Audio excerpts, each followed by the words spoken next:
मैं सोया हुआ था, तभी बम पटाखे की आवाज सुनकर मेरी आंख खुल गई। तभी एक फोन भी आया कि भाई साहब आपको नया साल मुबारक हो। अच्छा, आज नया साल है, मुझे समझ आ गया कि आज नया साल है और उसी के लिए ये सारे बम पटाखे चल रहे हैं, लोग खुशियां मना रहे हैं, लोग पार्टियां कर रहे हैं, नए वर्ष 2024 का वो स्वागत कर रहे हैं, हर साल करते हैं। लेकिन तभी मैं ख्यालों में खो गया कि हम सब तो खुशियां मना रहे हैं, पूरा देश नाच गा रहा है, पार्टियां कर रहा है, मिठाइयां बांट रहे हैं, लेकिन वो कौन है, कभी किसी ने सोचा है, जिनके कारण हम ये सब कुछ कर पा रहे हैं। सियाचिन में -50 टेम्परेचर होता है और आप समझ सकते हैं कि कितनी ठंड वहां होती है। उसी प्रकार लद्दाख में जो ऑक्सीजन है उसका लेवल बहुत कम हो जाता है, सांस लेना बहुत मुश्किल होता है। लेकिन वो कौन है जो वहां तैनात है, किसके लिए? हमारे लिए। उत्तर पूर्व में इस समय बारिश हो रही होगी, मैंने सोचा। तट पर समुद्री लहरें उछाल मार रही होगी, इतनी ठिठुरन भरी ठंड के अंदर भी हमारा वो फौजी देश की रक्षा में लगा हुआ है। त्वांग में बर्फबारी हो रही होगी, अंधेरे में तेज धार जैसी हड्डियों को चीर देने वाली हवा चल रही होगी, लेकिन हमारा फौजी वहां तैनात होगा। हम मंगल कामनाएं दे रहे हैं, हम शुभ कामनाएं दे रहे हैं। क्या कभी हमने उस फौजी के परिवार के बारे में सोचा है? फौजी का भी परिवार है। हम अपने बच्चों के साथ बैठे होते हैं, माँ बाप के साथ बैठे होते हैं, पत्नी से गपशप मार रहे होते हैं, और रिश्तेदार हमारे आसपास होते हैं, दोस्त फोन पर बधाई दे रहे होते हैं। ये सब कुछ किसके कारण हो पा रहा है? ये सब कुछ हो पा रहा है देश की आर्मी की वजह से, देश के फौजियों की वजह से। देश के फौजी जो कि LOC में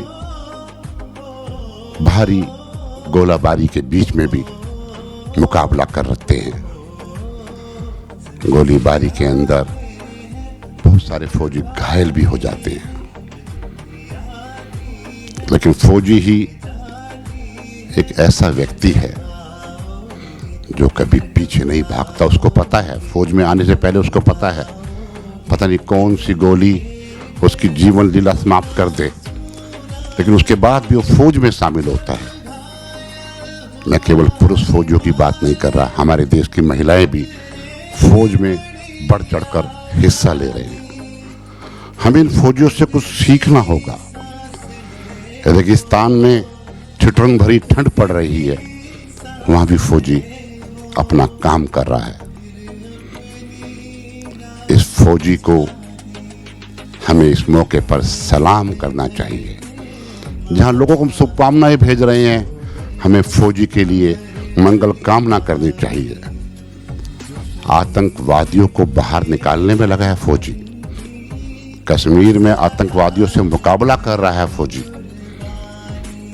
इस बात की परवाह करे बिना कि उसके परिवार का उसके बाद क्या होगा। फौजी अपने काम में लगा है। फौजी से हमें कुछ सीखना होगा। एक फौजी ही है जो पूरी रात मार्च करता है देश की सीमा पर, देशवासियों को बचाने के लिए। फौजी का बेटा भी सोचता होगा, काश मेरे पापा मेरे पास बैठे होते, मैं उनको शुभकामनाएं दे रहा होता। फौजी की पत्नी भी, फौजी की माँ, फौजी के पिता, फौजी की बहन, उन सबको पता है कि फौजी देश की सेवा में है, और उनको घबराहट भी रहती है, ना जाने कब खबर आ जाए, ना जाने कब तिरंगे के अंदर लपेट कर उनके साथी फौजी, उनके परिवार के सदस्य की बॉडी लेकर आ जाए। उसके बाद भी देश का फौजी, देश के फौजियों के परिवार शुभकामनाओं के अधिकारी हैं, सलाम के अधिकारी हैं।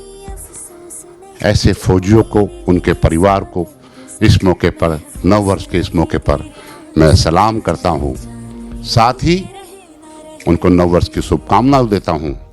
साथ ही मैं आपसे भी एक अनुरोध करना चाहता हूं। कहाँ हम जातिवाद को लेकर, धर्म को लेकर आपस में लड़ रहे हैं? क्यों लड़ रहे हैं? मंदिर का निर्माण होने जा रहा है, एक पार्टी उसी काम में लगी है।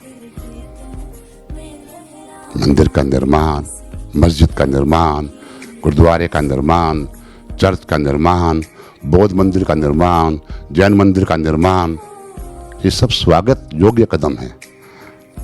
क्या एक फौजी का मंदिर नहीं होना चाहिए? हम अपने बच्चों को नए वर्ष पर धार्मिक स्थानों पर ले जा रहे हैं।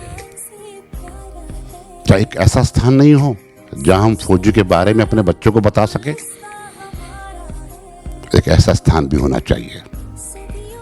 मैं भारत देश की जनता से, अपने मित्रों से, राजनेताओं से, सबसे अपील करना चाहता हूं, वो ये कि जहां मंदिर हो, जहां मस्जिद हो, जहां गुरुद्वारा हो, जहां बौद्ध मंदिर हो, जहां जैन स्थानक हो,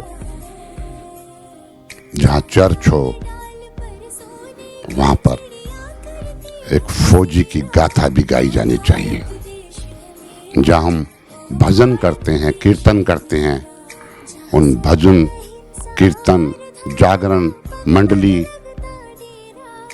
भागवत में हमें फौजी का जिक्र करना चाहिए। एक फौजी भागवत भी लिखनी चाहिए, फौजी चालीसा भी होना चाहिए, क्योंकि फौजी ही एकमात्र ऐसा शख्स है जो जाति भेद से ऊपर उठ के, जो धर्मवाद से ऊपर उठ के अपने फर्ज को निभाने के लिए अपनी जान को न्यौछावर कर देता है। अंत में अधिक कुछ ना बोलते हुए, नव वर्ष के इस मौके पर आपको बहुत बहुत बधाई। आपका नया साल मंगलमय हो। देश के फौजियों को सलाम करता हूं। जय हिंद, जय फौजी।